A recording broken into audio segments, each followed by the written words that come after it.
ओम शांति। क्या संतान के भविष्य की चिंता करनी चाहिए या नहीं? ये एक ऐसा सवाल है जो हर किसी के मन में आता है। बहुत लोगों ने इस सवाल के लिए पूछा है कि हमें अपने संतान को लेकर के भविष्य की चिंता करनी चाहिए या नहीं?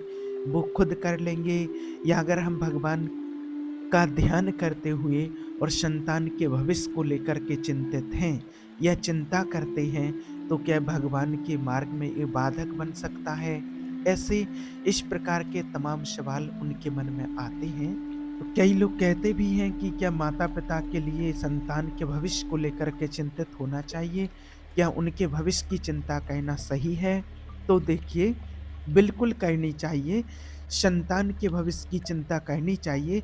जिस प्रकार से हमारे जो माता-पिता थे, हमारे माता-पिता ने हमारे भविष्य की चिंता की। चिंता करने का मतलब क्या होता है, इस बात को थोड़ा-सा समझना है। चिंता करने का मतलब ये नहीं है कि अगर बच्चे आपकी बात नहीं मानते हैं या बच्चे कोई गलत लाइन पर जा रहे हैं, तो आप उसी एक बात को लेकर के बैठे रहें और चिंता करते रहें। उससे कुछ नहीं होगा। बच्चों को भविष्य दिखाना है, सही मार्ग पर ले जाना है। अगर वो आपकी बात नहीं मानते हैं, तो उसके लिए चिंतन करना है और किसी न किसी प्रकार से कोई रास्ता निकाल करके और उनको सही रास्ते पर ले जाना है। जिस प्रकार से हमारे माता-पिता ने हमारी चिंता की, हमको सही रास्ता दिखाया और उनको जब तक समर्थ ना बना दें, अपने पैरों पर खड़ा ना कर दें, तब तक हमारी ज़िम्मेवारी माता-पिता की ज़िम्मेवारी होती है। जब तक वो समर्थ ना बन जाएँ, तब तक ड्यूटी होती है।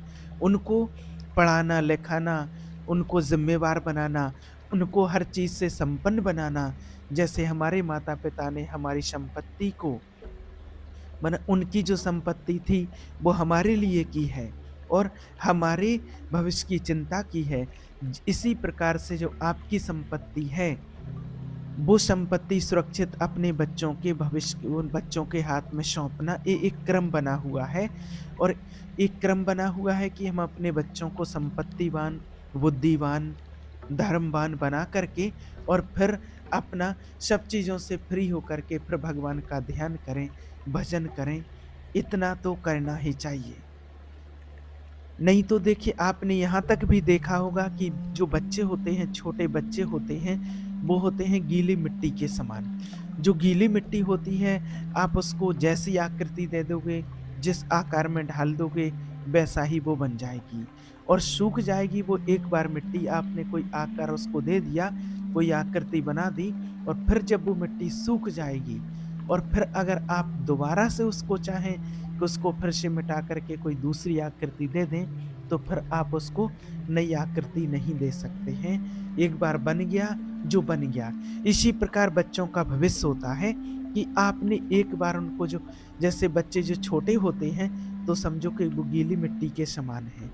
अब आपके हाथ में है कि आपको उसको कैसा बनाना है, क्या बनाना है।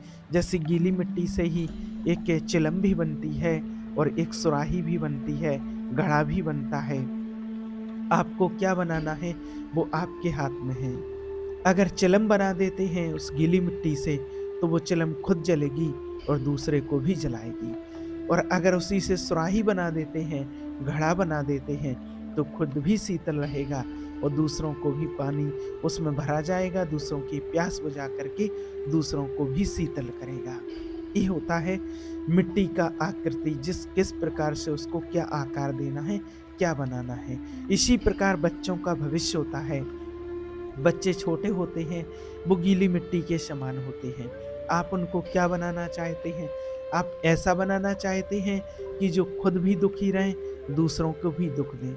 गलत संस्कार, गलत लाइन पर ले जाना चाहते हैं, ये आपके हाथ में होता है, या सही लाइन पर ले जाना चाहते हैं कि खुद भी सुरक्षित रहें, खुद भी अच्छे मार्ग पर चलें और दूसरों को भी सद्मार्ग दिखाएँ। ये माता-पिता के हाथ में होता है। ये ज़िम्मेवारी माता-पिता की होती है और इसका फ़र्ज़ पूरा माता-पिता को अदा करना ही चाहिए।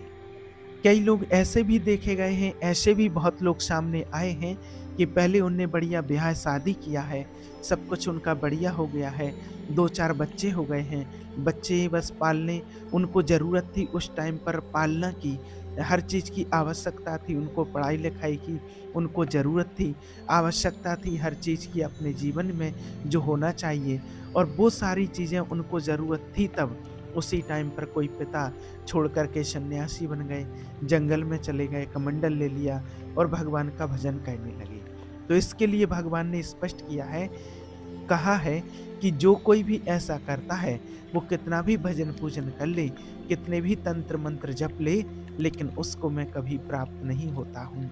क्योंकि आज जो वो भजन कर रहे हैं, इनका भजन आज जंगल में एकांत में बैठ कर के करना नहीं है, इनको घर परिवार में रह कर के, उन बच्चों के बीच में रह कर के, उनकी ज़रूरतों को, आवश्यकताओं को पूरा करके ही उनका भजन सार्थक होगा। नहीं तो आप यहाँ बैठे-बैठे भजन कर रहे हैं, बच्चे वहाँ भूखे हैं, एक-एक रोटी के लिए, एक-एक कपड़े के लिए तरस रहे हैं, किसी दूसरे के मोहताज हो रहे हैं। आज उनका भविष्य उज्ज्वल होता, कुछ बनता, पढ़ लिख कर के आगे बढ़ते, तो वो नहीं बन पाए, तो इसके ज़िम्मेवार आप हैं। कल जब आपको अच्छा लग रहा था, तब तो आपने ब्याह-शादी किया, और आज जब बच्चे हो गए हैं, झंझट लगने लगा, तो फिर आप छोड़ कर के जंगल में चले गए। इससे बड़ा पाप और कोई नहीं होता है। या तो देखिए पेड़ लगाओ नहीं, और अगर पेड़ लगाया है तो उस पेड़ को तब तक सींचना है जब तक वो फल देने के लायक ना हो जाए। जब वो पेड़ फल देने के लायक हो जाए, फिर भले आप उसको सींचना छोड़ दीजिए, फिर वो अपनी पूर्ति खुद ही कर लेगा। तो इसी प्रकार से हमें ध्यान रखना है, क्योंकि हम मालिक नहीं, हम माली हैं। हम कौन हैं? माली। जो आपका एक परिवार है, वो एक बगीचा है, और उस बगीचा के निमित्त भगवान ने आपको माली बनाया है। अपने आप को मालिक मत समझिए, मालिक तो ईश्वर है और ऊपर बैठा है। आपको निमित्त बना करके, माली बना करके परमात्मा ने भेजा है। इन बगीचे जो हैं, छोटे-छोटे पौधे हैं, उनकी सेवा करने के लिए। अब उनकी सेवा कैसे होती है? जैसे एक माली होता है, तो माली को सब कुछ पता होता है कि किस पौधे को कब पानी चाहिए, कब खाद चाहिए, कब धूप चाहिए, कब इसकी कटिंग करना है, इसको किस चीज़ की आवश्यकता है, और समय-समय पर वो माली उस पौधे की रक्षा करता है। उसको जो ज़रूरत होती है, वो उसकी ज़रूरतों को पूरा करता है। धीरे-धीरे करके वो पेड़ बड़ा होता जाता है, और जब बड़ा होता है, तो उसमें से बहुत सुंदर-सुंदर फल आने लगते हैं, और उसकी जड़ें बहुत गहरी हो जाती हैं। फिर उसको पानी की इतनी आवश्यकता नहीं होती है, फिर वो अपनी पूर्ति खुद कर सकता है। तो इसी प्रकार से हम माली हैं, मालिक ईश्वर है। हमने जो 2 पौधे लगाए हैं, 2 बच्चे हैं, वो आपका बगीचा है, 2 पौधे हैं। अब आपकी ज़िम्मेवारी है, उन पौधों को कब पढ़ाई चाहिए, कब उनको कपड़े चाहिए, कब उनको क्या ज़रूरत है, उन ज़रूरतों को पूरा कीजिए, और तब तक कीजिए कि जब तक वो खुद ना कमाने लगें, अपने पैरों पर खड़े ना हो जाएँ। जिस दिन वो अपने पैरों पर खड़े हो जाएँगे, ज़िम्मेवारी उनकी अपने हाथ में आ जाएगी, फिर आपकी ज़िम्मेवारी पूरी हो जाती है। फिर आप जो चाहें, जो मन में आए आपका कर सकते हैं। फिर आप शांति से एक जगह जा कर के भगवान को याद कर सकते हैं, या परिवार में रह कर के भी कर सकते हैं। और ऐसा नहीं कि जब तक आप बच्चों की पालना कर रहे हैं, बच्चे छोटे हैं, उनका पालन-पोषण कर रहे हैं, तब तक आप भगवान का ध्यान नहीं कर सकते। कर सकते हैं, लेकिन आप जंगल में छोड़ कर के नहीं जा सकते हैं बच्चों को। बस आप परिवार में रहते हुए, बच्चों की ज़रूरतों को पूरा करते हुए, और एकांत में थोड़ा समय निकाल कर के भगवान का ध्यान, योग, मेडिटेशन सब कुछ कर सकते हैं। परिवार में रह कर के आप कमल फूल के समान अपना जीवन व्यतीत कर सकते हैं। आपको परिवार को छोड़ के जाने की आवश्यकता नहीं है। ये इतनी सी ज़िम्मेवारी हर माता-पिता की होती है। नहीं तो आज आपने देखा होगा, जो लोग परिवार को छोड़ कर के चले जाते हैं, त्याग कर जाते हैं, तो उनके लिए फिर लोग क्या-क्या बोलते हैं, और उन बच्चों के अंदर से कितनी बददुआएँ निकलेंगी, जिन बच्चों को आप छोड़ कर के जा रहे हैं बीच मझधार में, जब उनको बहुत आवश्यकता थी, आपकी परम ज़रूरत थी, आवश्यकता थी, उसी टाइम पर आप उनको छोड़ कर के जा रहे हैं, तो उनके अंदर से कैसी-कैसी बददुआएँ निकलेंगी। आपका भजन कोई काम में नहीं आएगा, आप कितना भी कुछ कर लें। इसलिए हमेशा अपने बच्चों के ऊपर ध्यान रखें, उनको ज़िम्मेवारी उनकी पूरी करें, उनको पढ़ाएँ-लिखाएँ, और उनको समर्थ बना करके अपने पैरों पर खड़ा करके और उनको तैयार कर दें। फिर आपका जो मन हो, आपको घर में भजन करना, भगवान का ध्यान ज्ञान योग करना तो कर सकते हैं, नहीं तो अलग से जा कर के आप कहीं भी कर सकते हैं।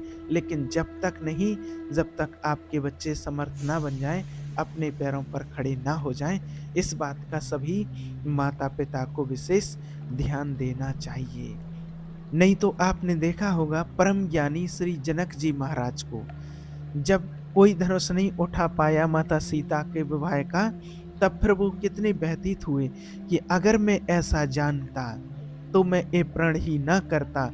मैं अगर जानता कि पृथ्वी वीरों से शून्य हो गई है तो मैं इस धनुष के खंडन का प्रण ही ना करता, और विलाप करने लगे।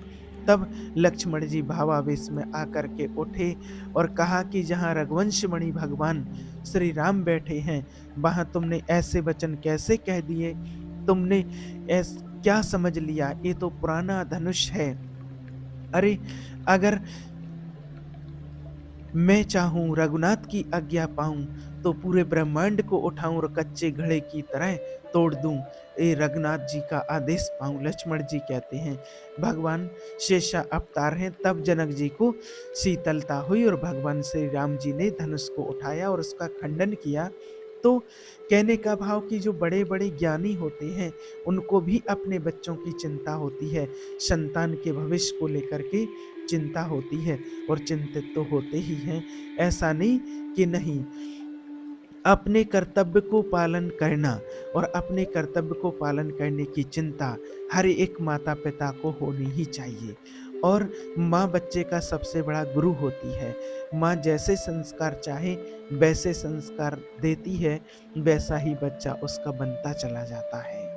नहीं तो अगर आप अपने बच्चों पर अगर ध्यान नहीं देते हैं और बच्चे गलत लाइन पर चले जाते हैं, फिर वो बच्चे बिगड़ जाते हैं, तो 4 लोग समाज के, रिलेशन, पड़ोसी, रिश्तेदार सब क्या बोलेंगे? आप कितना भी भजन कर लो, कुछ भी कर लो, लेकिन अगर बच्चे गलत लाइन पर निकल गए हैं, तो सब लोग क्या बोलेंगे? और आज भी दुनिया में जब किसी का कोई बेटा गलत मार्ग पर चला जाता है, तो लोग क्या बोलते हैं? वो आप सभी अनुभवी हैं। इसलिए अपने बच्चों पर विशेष अटेंशन देना, उनका ध्यान रखना, उनकी पालना करना, उनकी ज़रूरतों को पूरा करना, उन्हें सद्मार्ग दिखाना, क्योंकि उनमें बचपना होता है और उनको पता नहीं होता है कि हम किस मार्ग पर चल रहे हैं। इसलिए माता-पिता को एक घड़े जैसे कच्चा घड़ा होता है और कुम्हार उसको बनाता है, तो अंदर से हाथ लगाता है और ऊपर से उस घड़े की मिट्टी को ठोकता है, तब वो उसकी सही आकृति आती है। इसी प्रकार से माता-पिता और गुरु होते हैं, जो बच्चों के भविष्य को बनाने वाले होते हैं।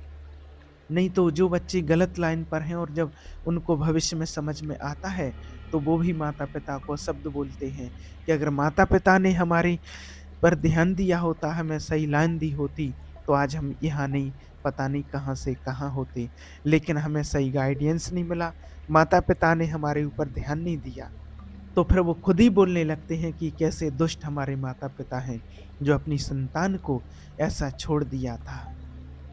इसलिए अपने बच्चों पर ध्यान दें, माता-पिता का ये परम कर्तव्य होता है और फर्ज होता है, और अपने कर्तव्य का पालन करना, अपने फर्ज को पूर्ण करना, ये हर माता-पिता के लिए परम अति आवश्यक है। इसलिए अपने बच्चों के ऊपर विशेष अटेंशन देना है और साथ-साथ भगवान का ध्यान, ज्ञान योग भी अपने बच्चों को कराना है, तो बच्चे सही लाइन पर चलेंगे और आने वाले समय में भविष्य में आपको सुख देंगे, ना कि दुःख देंगे।